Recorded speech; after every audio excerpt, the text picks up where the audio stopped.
but they're just being placed in a basically a like a government agency that's the thing, this is beyond government. Like they're getting like really almost metaphysical or cosmic or spiritual to say that these people actually dictate time. That's life, you know what I'm trying to say, in things that are supposed to happen through people's lives, which Loki's even balking at. You know, it's like, are you kidding me? Like, as if like there's some sacred timeline that governs everything that happens to everybody.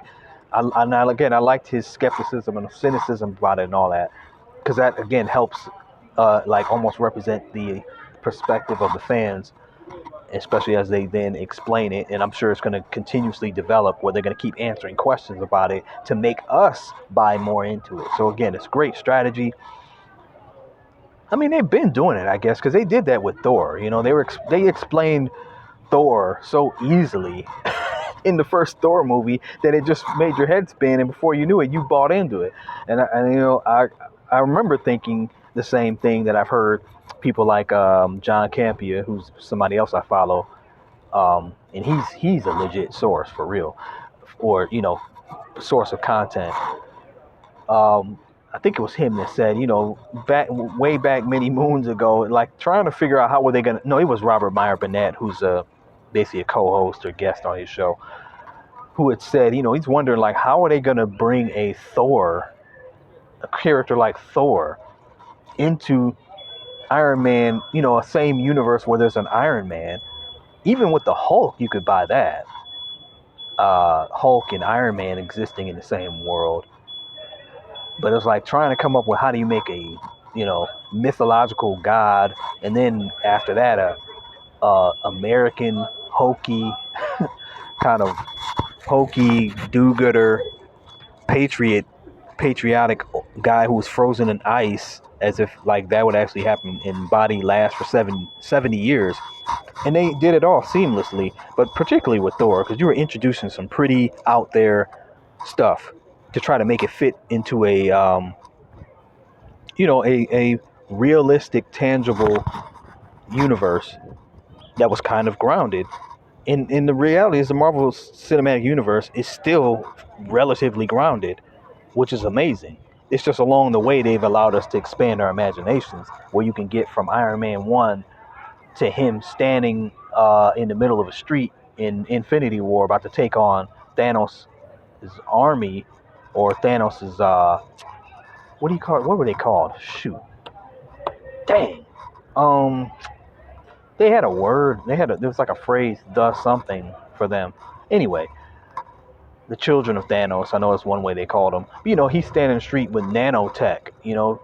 It's pretty far jump from what he was doing in the first movie, but they made it believable. So in the same sense, I'm thinking that's what's going to happen with Loki as it continues on. They're going to open our eyes to new facets of their mythology.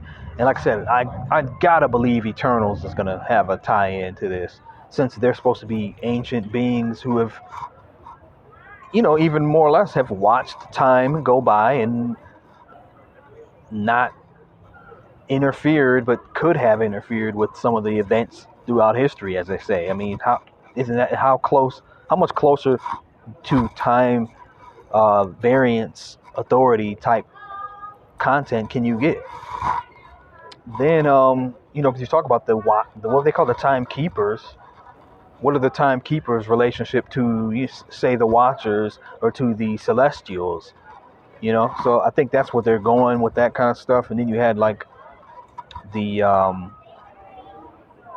mythology behind Doctor Strange and the Sorcerer Supreme, and in those, what are they called? Dang, I'm messing up. But you know, the group of that the ancient one led. What were they called? I forget. You know what I mean? It's like you have to be trained into this sorcery fraternity or whatever. So whatever they're considered. And I know there's a word, consortium or something. I don't know. I forget. Um, yeah, man. So I thought all of that stuff was totally intriguing, you know, captivating. Like there was never not a dull moment in this show. even with the little gags they were repeating with him, um, with them when they were using the thing to keep reversing him while he's trying to run away, and then he got it and flipped it and used it on the black lady, stuff like that. I'll definitely have these characters' names as the episodes go on better, but you know what I'm talking about. They used that gag a few times. It worked. I never found it getting tired. I wasn't sitting there cracking up at it, but it was good. And like I said, Owen Wilson, I mean, again, looking at him as just a guy with a mustache and a suit on, coming across like he's just this agent, this, you know, buttoned up, conservative, by the book agent from the previews, man. Just in the first episode, he's already showing, like, you're not even thinking of Owen Wilson. Like, his acting chops are. I always knew he was a good actor, but I'm just saying, he's not. I don't know. He's. I could just tell I'm gonna really enjoy him in this role, and it's just a good sort of a change of pace from things you're used to him in, but yet he still has that same wit and charm, I guess, basically. So I'm really looking forward to seeing what they do. Oh, but let me get back to this. When I was saying there's some heavy implications, and I don't know if this turns out to be like one of these sight gags or something that doesn't really pan out, and it's just there as a Easter egg, and is going to be another kind of disappointing hint at something bigger that isn't, like what happened with Pietro, of course, which is gained, still there's talk of kind of not controversy, but there's a little bit of dispute and dissatisfaction with varying opinions on how that played out. I was fine with it, but anyway, but that scene where the nerdy guy I was talking about with the agency, in Loki sees this drawer full of infinity stones, and there's multiple stones. Like, there's two red stones, two purple stones, it's a pair of each stone, basically. And he makes a comment like, "Oh yeah, those are something something something." He said, "Yeah, some of us use them for paperweights." I mean, Loki's like, "How the heck do you have all these?" So we'll have to see what that means. But that was a mind blower to even.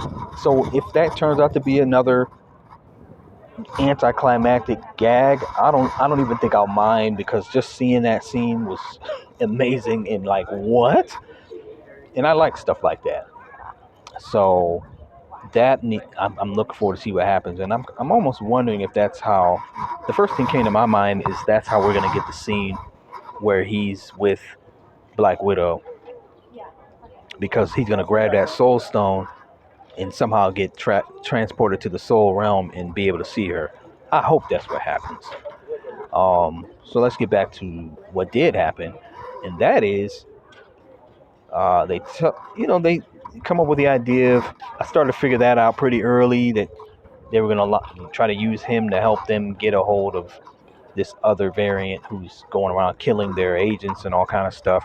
When they first showed the picture at the whatever that was, looked like a church kind of thing, where the young girl, I believe it was, pointed at the picture like that's who came in here and did this. It looked like some demonic creature, and I'm just like, I don't know, is that Mephisto, who was supposedly rumored for WandaVision? Everybody thought he was supposed to pop up. So fast forwarding, of course, by the end of the episode, we find out that is who they're trying to use Loki to capture. But even right before Mobius says it was Mobius that said it, right? But before they say it to him, I kind of said it myself. He was like, we think you can help us catch this variant, because, and I'm like, the variant is you. And as soon as I said it, he followed up, because the variant is you. Not that would have thought that demonic looking creature was Loki early on, but by the time they got to that scene, I'm just like, here's the catch. They need him to catch himself. So again, that left us with a lot of questions in my household. We were like, well, wait a minute. So what does that even mean? So he's trying to catch himself. He's going to help them catch himself, a variant of himself. So why would a variant of himself? Where did this variant of himself come from? Like what? So in some other timeline, he grabbed a tesseract and or Infinity Stone and broke a timeline. And which timeline was this? So I had heard that we're going to see multiple variations of Loki, including a female version and things like that. But yeah, that was a little. I mean, it's like they're already creating like the WandaVision atmosphere of speculation, and now we got to do, trying to play guessing games to solve the mystery, um, type. And I love that. That's what's gonna make watching this show every Wednesday phenomenal.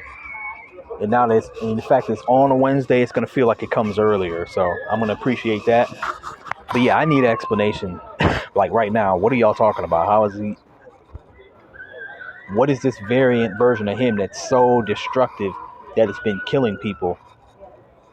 And to the point where it's like they don't know how to handle him. So it's almost like it's going to be a demonic, monstrous version of Loki.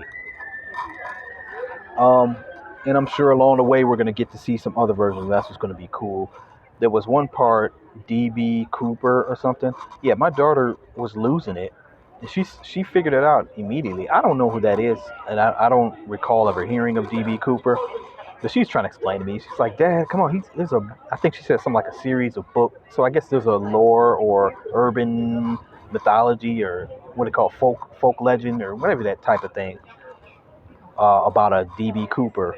And she literally described who he is right before he did the scene, where it's like, said he like, I forget. But basically, that had some kind of significance that he was playing DB Cooper. So it was almost like they were giving an explanation that DB Cooper was just Loki playing tricks on people. I'd have to go back and see who is DB Cooper. Is this somebody in real life history, or is this somebody fictional? Either way, there's something Easter eggy for some whole demographic of people that he's revealed to be DB Cooper, basically. I thought it was cool. I mean, I remember trying to figure out what's that supposed to mean when they showed it in the original trailer. Like, why does he have short hair jumping out of an airplane with a boat, with a shirt and tie on, talking to human beings? Like, this dude ain't supposed to like necessarily have been on Earth before. But I guess their point is he has been, because I had to think about it. I guess he's been to Earth before, because he and Thor talk about Midgard and things like that. And it was funny how he was talking about Thor and Heimdall better be ready for him. So this was like a prank he's pulling early in his life, and they snatched him, and all like the suitcase and money was flying around. I just thought that was a dope scene. Even if I didn't even understand the significance of DB Cooper, yeah, I guess it was DB Cooper, it's not the right word. I just enjoyed that scene. And I was like, okay, so that was a little throwaway. I mean, it's a scene that's in the trailer that really is just a small part of the first episode. So not throwaway, but it's very small, not hugely significant. But I liked it anyway. So I just enjoyed it for what it was. And I'm guessing we'll get a few more of those. It almost looks like they're going to be like a little bit of a Forrest Gump type thing. Maybe him traveling through history and then being a part of significant characters, events, and I'm fine with that. I think that'll be very entertaining. I think the dynamic between him and the other characters of the TVA is going to be entertaining and cool. Probably some heartfelt moments, because again, what they did in the first episode, walking him through, kind of realize that was so much psychology in that exchange between him and Mobius about why he does what he does. Again, I mean, people talk about the MCU being for kids and all this crap because it's not all dark and broody like a Zack Snyder movie or something. But I mean, that was it's almost like the WandaVision scene where it's supposed to take place after she, goes into the care or mentorship or the fold of the Avengers, and Vision is trying to befriend her, and she's just lost her brother, and he says that grieving is love persevering or something like that. Grief is love persevering. Like that exchange between Mobius and Loki is so deep in exploring the character of Loki.